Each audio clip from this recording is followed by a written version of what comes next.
Hürmetli vatandaş, bugünkü leksiyalarımızı başlayımız leksiyada size gacırızı. Washington'dan sözlüğümüz, bugünkü vaziyetin aytqanda birisi deydi, Hindistan'a teslim boldu, Jungo deydi. Baş egdi, yumşap ketdi deydi. Yani birisi deydi, hazır Hindistan yüzünü körüstüp koydu, Jungo'ga deydi. Bu bir vaziyet iken. Ondan keyin hazırmış 22, 23, 24'ten aytqandymyş 3 gün içinde Avrupa İttifaqıda bolayotgan özgürlüklerge zang saladigan bolsak, bakatim davamlıq odat aytqandaylıqı diplomatlar ara, mesela Tashqi ishlar ministrleri diplomatlar ara sözleşidigan sözlerini endi bevosita bakatimki ekran söhbetida Vezir Li Keqiang'ın Reis Xi Jinping'in aldığı koygandek duramdı neyme? Mesela Hong Kong meselesi, Xinjiang meselesi, Tibet meselesi degendek meselelerini aşına otura koygandek durdu. Bunun da qaraganda bu bir derci belki iki derci örlep ketken buludu vatandaş. O çeşitlerini etmaptı ben bugün 2020 yıl 6. ayının 24. günü heptiga çarşamba vatandaş. Biz bugün şunun münasebetlik sizlerge leksiya sözleyimiz. Mavzumun da vatandaş. Avrupa İttifaqı Beijing cevap verelmeydigan meselege ekran yığınıda bevosita çakıldı. Mavzula haber 6. ayının 24. günü Jungo'ga nazar torbeti ilan kılındı haber. Bundak başlandı. 23. günü Avrupa İttifaqı Jungo rehberleri Xi Jinping qatarlıqlar bilen ekran söhbeti ötközgenden keyin Avrupa İttifaqı reisi Ursula von der Leyen eğer Jungo Hong Kong'da devlet bexatarlığı kanununu yolga koyadigan bolsa intayin eğer selbi aqıbat keltirip çıkardı. Hem de ta'kidlab bundak ko'rsatdi. Kishilik huquq va negizlik erkinlik qatorli qimmat qarashlari bo'yicha suhbatlashishga bo'lmaydi. Chet el matbuotlarining xabarlariga asoslanganda Avrupa İttifaqı bilan Jungo yangi bir yillik yuqori darajalik yani yuqori darajalik rahbarlar yig'ini 23. kuni ekran yüzüde fikirleşiş şeklinde elip verildi.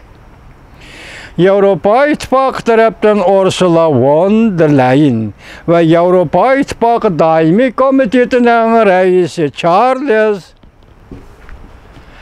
Charles Michel qatarlıq rahbarlar qatnaştı bu yığınga.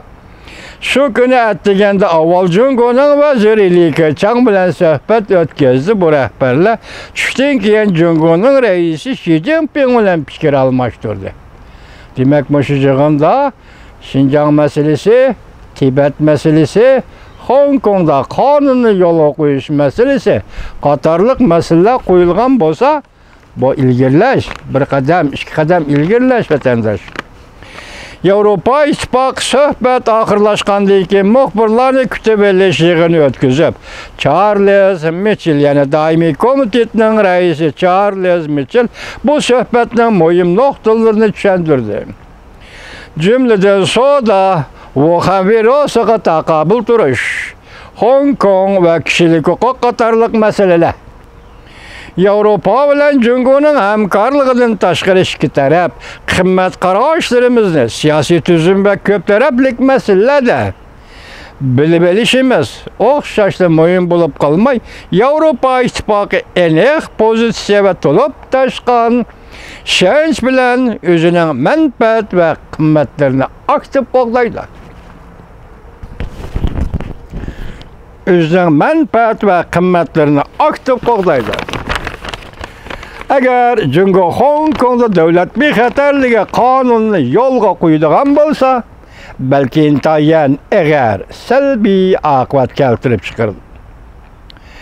Dikkat çetirgan Hong Kong ve kişilik hukuk ciheti Avrupa İttifaqı Daimi Komiteti'nin reisi Charles Michel mındak ko'rsatdi.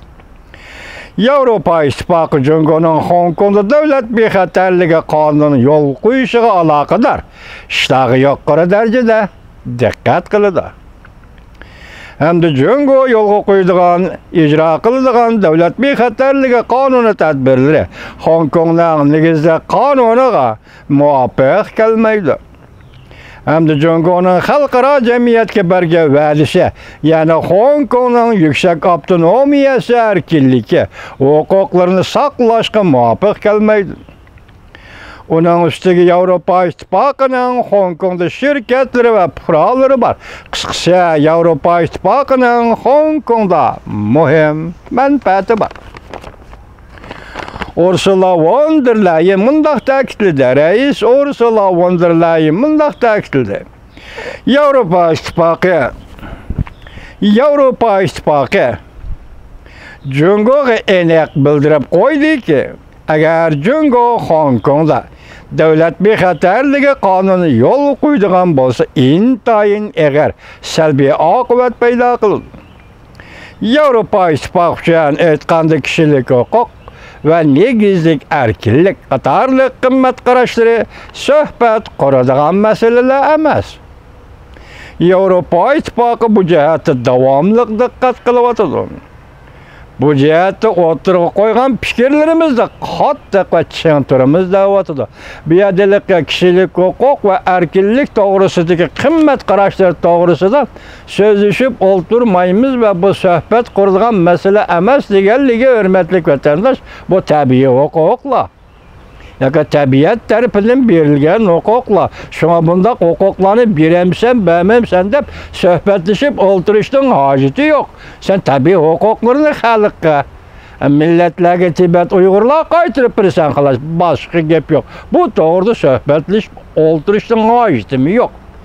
Demak, Iroqdan kelayotgan besim, Xitoyga bek Iroqdan kelayotgan besim.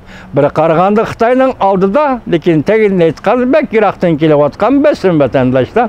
Bu qatorda Yevropaning bu aktiv faoliyati, uning ustiga Amerika Qo'shma Shtatlarining chaqirig'i. Masalan, Yevropa bilan ittifoqlashib, erkinlik bilan mustabidizmning ikki tarafining birisini tanlab olish, bugun Yevropalikning oldiga qo'yildi degandek. Shunday kelayotganda Yevropaning bu aktiv faoliyati siz biz olqishlashga arziydigan faoliyat vatandosh. Şoň avtonomiýa mukopatlaryny beryp atdyňa.